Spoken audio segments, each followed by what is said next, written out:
मेरे ज़हन में उनका मुस्कुराता हुआ चेहरा चमक उठा और उनकी एक बहुत मासूम मुस्कुराहट थी, जो आपको मेस्मराइज कर देती थी। लोग जो है वो जब कल उनका उनका देहांत हुआ तो दुनिया भर से मुझे मैसेजेस आने शुरू हो गए। पंकज, देखिए अपना नीरज जी, मुझे इस बात का अंदाज़ा ही नहीं था कि ये काफ़ी वक्त से बीमार थे। कल अचानक मुझे ये खबर मिली कि वो नहीं रहे। तो जब मुझे पहले मर्तबा वो कानों तक वो खबर पहुंची तो मेरे जहन में उनका मुस्कुराता हुआ चेहरा चमक उठा और उनकी एक बहुत मासूम मुस्कुराहट थी, जो आपको मेस्मराइज कर देती थी। और फिर वो ऐतिहासिक क्षण याद आ गया जब हमने उनके साथ में चिट्ठी आई है, जो नाम फिल्म का गाना था, जो संजय दत्त पे फिल्माया गया था और अमृता जी पे फिल्माया गया था। और पंकज जी से हमने कहा था ये आप गाना गाएं। तो पहले शुरुआत में वो थोड़े वो हेजिटेंट थे कि भाई मैं फिल्म में एक्टिंग नहीं कर पाता हूँ, मैं तो सिंगर हूँ, मैं महफिलों में गाता हूँ। तो मैंने कहा तो आपको वही करना है पंकज जी जो आप महफिलों में करते हैं। आप बिल्कुल वहाँ पर आके विराजिए और हम आपसे ये गाना गवाएंगे। और आपको वो गाना है जैसे आप महफिलों में गाते हैं या स्टेज पे परफॉर्मेंस पे गाते हैं। तो मुझे याद है कि वो बिल्कुल एक नर्वस न्यू कमर की तरह थे। और जाहिर है क्योंकि हमारा एक ओहदा था और हमारी एक पहचान थी, तो वो उनको लगा था कि शायद मैं ये निभा नहीं पाऊँगा जो ये उम्मीद करते हैं। मगर उन्होंने हमारी एक्सपेक्टेशन से ज़्यादा हमें परफॉर्म करके दिखाया। और उस उनकी जो ख़ास बात थी। 38 साल पहले की फिल्म है ये। हाँ। और ये गाना तो नाम फिल्म का गाना चिट्ठी आई है, जब आपने उनको सुना होगा, ये लक्ष्मीकांत प्यारेलाल जी का संगीत था। कैसे उनकी, मैं सिर्फ वो पुरानी यादें थोड़ी ताज़ा करना चाहता हूँ, कैसे अपलोड हुआ था, कैसे कल्टीवेट हुआ था, थोड़ा सा अगर आप हमें बता दें। देखिए, एक तो ये बख्शी साहब को मैं झुक के सलाम करता हूँ कि ये गाना निकला उनके दिल से। और मगर वो सिचुएशन थी जो सलीम खान साहब हैं, सलमान साहब के जो पिताजी हैं, उन्होंने अपना सलीम जावेद टीम जब स्प्लिट अप हो गई तो उन्होंने पहली फिल्म ये जो सुपर हिट हुई थी वो नाम थी, तो उन्होंने अपनी पहचान उस फिल्म से बनाई थी। तो उनको लगा कि एक बहुत ही इम्पोर्टेंट सेकंड हाफ में एक ड्रामेटिक मोमेंट है फिल्म का, जिसको सही तो जिसकी गहराई में उतरने के लिए हमें कोई गाना चाहिए जिसके वजह से वो किरदार जो है संजय दत्त का जो है, जो ड्रग माफिया के साथ जाके मिल गया है पैसा कमाने के लिए, घर में कुछ रोटी के लिए कुछ प्रोवाइड करने के लिए, अ, उसके दिल में परिवर्तन कैसे होता है। तो परिवर्तन के लिए उसे उस उस वो एक गहराई में पहुंचाना बहुत ज़रूरी है। क्योंकि वो परदेश में शूट किया है अपना गाना फिल्म में, हालांकि शूट मुंबई में हुआ था।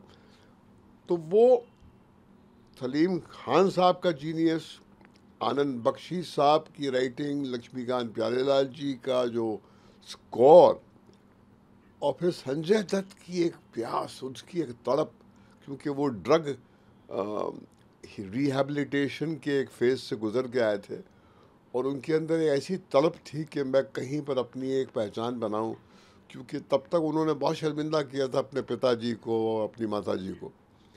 तो ये सारा जो एक मिश्रण था ना, वो, और कहीं दुनिया में वो जो माहौल था, ख़ास करके हिंदुस्तानियों का हमारे, जो हम अपने घरों से अलग होके, गांव से अलग होके शहर में आते हैं, शहर से अलग होके विदेश चले जाते हैं, कोई मिडिल ईस्ट चला जाता है, कोई फार ईस्ट चला जाता है।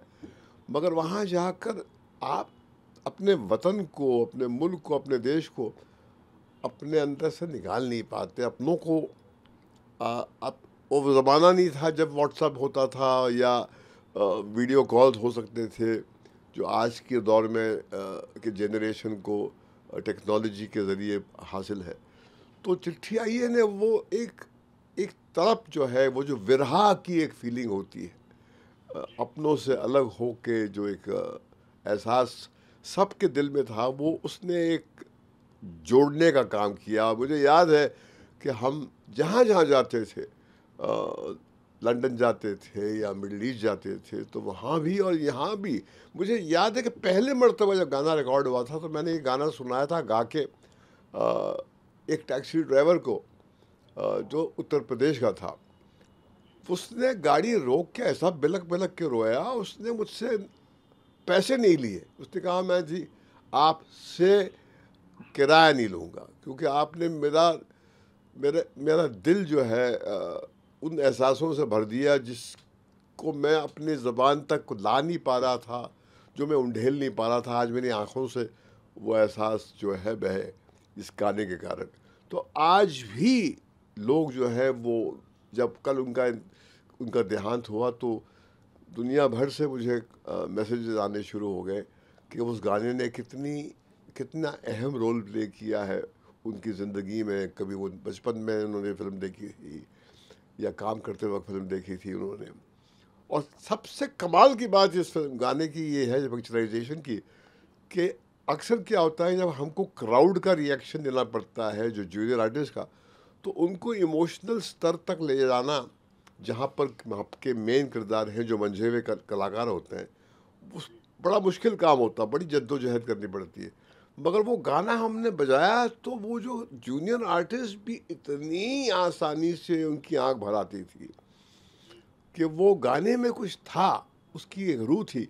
देखिए, इतने सालों बाद में अगर कोई गाना आपके जहन में इस तरह अपनी पहचान बनाए रखता है, तो कुछ गाने में एक सत्य होता है, और सत्य कभी उस पर झुर्रियाँ नहीं पड़ती, सत्य कभी मुरझाता नहीं। वो इंसान की तड़प से उसका एक रिश्ता है, और ये गाना अमर है। और ये पंकज उधास जी की देन है।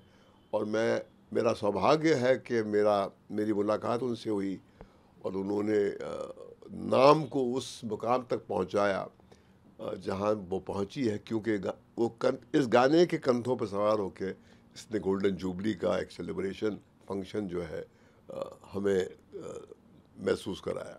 आज 4 दशक लगभग पूरे होने जा रहे हैं। मैं कोविड से 1-1.5 साल पहले पंकज जी से मिला था। वो बोलते थे नीरज, कभी भी ये गाने के बिना मेरा प्रोग्राम आज भी खत्म नहीं हुआ। इस गाने के बिना मेरा कोई कंसर्ट है ही नहीं जो मैंने ऐसा कॉन्सर्ट किया हो।